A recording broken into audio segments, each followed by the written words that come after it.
अस्सलामुअलैकुम। आज मैं आपसे शेयर करूंगी आज का इकोनॉमिक्स 401 का पेपर। इसमें सबसे बड़ा क्वेश्चन है differentiate between inflation and deflation. Inflation का मतलब होता है महंगाई, मतलब कि चीज़ों की कीमत ज़्यादा होना, लेकिन इसका साथ मतलब ये भी होता है कि जो पैसे की वैल्यू है वो कम हो रही है, बहुत ज़्यादा पैसों से बहुत ज़्यादा कम चीज़ें आ रही हैं। और डिफ्लेशन क्या होता है, चीज़ों की वैल्यू कम होना लेकिन पैसे की वैल्यू ज़्यादा होना, कि थोड़े पैसों से ज़्यादा चीज़ें आ जाएँ। इसके बाद क्वेश्चन नंबर 2 है differentiate between direct tax and indirect tax.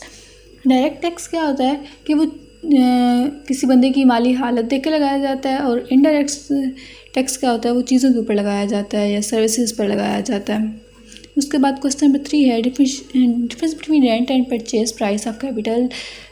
Rent price क्या होती है किस चीज़ को कुछ वक्त के लिए लेना, और परचेज प्राइस क्या होती है किस चीज़ को हमेशा के लिए लेने के लिए जो हम पे करनी पड़ती है वो होती है purchase price. Next question number 4 है कि प्राइस डिस्क्रिमिनेशन के कॉन्सिक्वेंसेस क्या होते हैं। पहला होता है कि अगर कि कुछ कंज्यूमर्स को वही चीज़ कम पैसों में मिल रही होती है और कुछ को ज़्यादा पैसों में मिल रही होती है। दूसरा इसका ये होता है कि जो फिल्म्स होती हैं वो अपनी मर्ज़ी से प्राइस को ऊपर नीचे करती रहती हैं। नेक्स्ट क्वेश्चन नंबर 5 है concept of purchasing power parity with reference to GDP.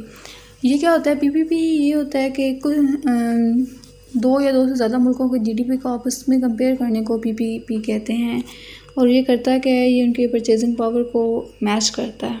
उसके बाद लॉन्ग क्वेश्चन स्टार्ट हो रहे हैं। पहला लॉन्ग क्वेश्चन है right 3 main characteristics of oligopoly market structure.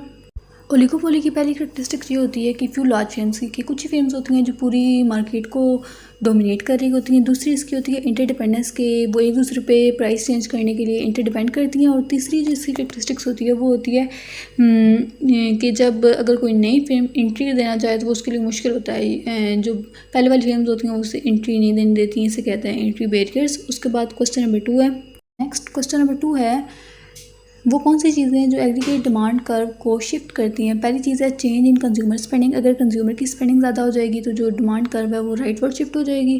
उसके बाद सेकंड कैरेक्टरिस्टिक्स है कि इन्वेस्टमेंट अगर इंक्रीज़ या डिक्रीज़ होगी तो उससे भी क्या होता है कि एग्रीगेट डिमांड कर्व शिफ्ट होती है।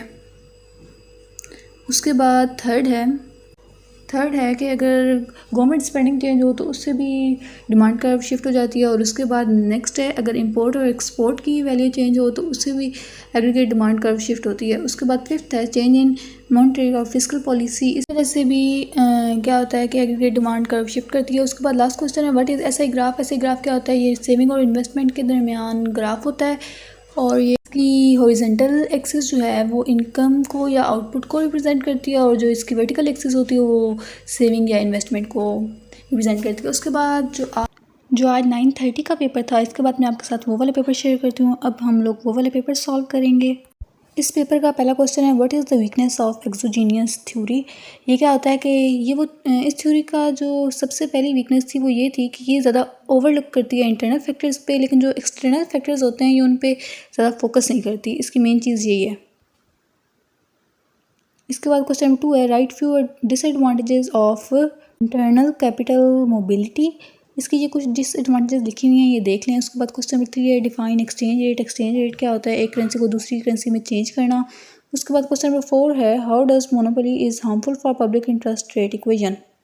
मोनोपोली के हार्मफुल इफेक्ट्स क्या होते हैं कि ये लोग अपनी मर्ज़ी से क्या करते हैं कि प्राइसेस हाई कर लेते हैं, क्योंकि इनका कंपटीशन नहीं होता किसी के साथ इसलिए, और इम्पेडिंग इन्वेशंस होते हैं। आगे क्वेश्चन नंबर 5 में 2 टेबल दिए गए थे जीडीपी और एनएनपी, और इनको सॉल्व करना था। इसका कोई आइडिया नहीं है कि कौन सा टेबल था। अगर आपको वीडियो पसंद आए please like and subscribe my channel. Thank you.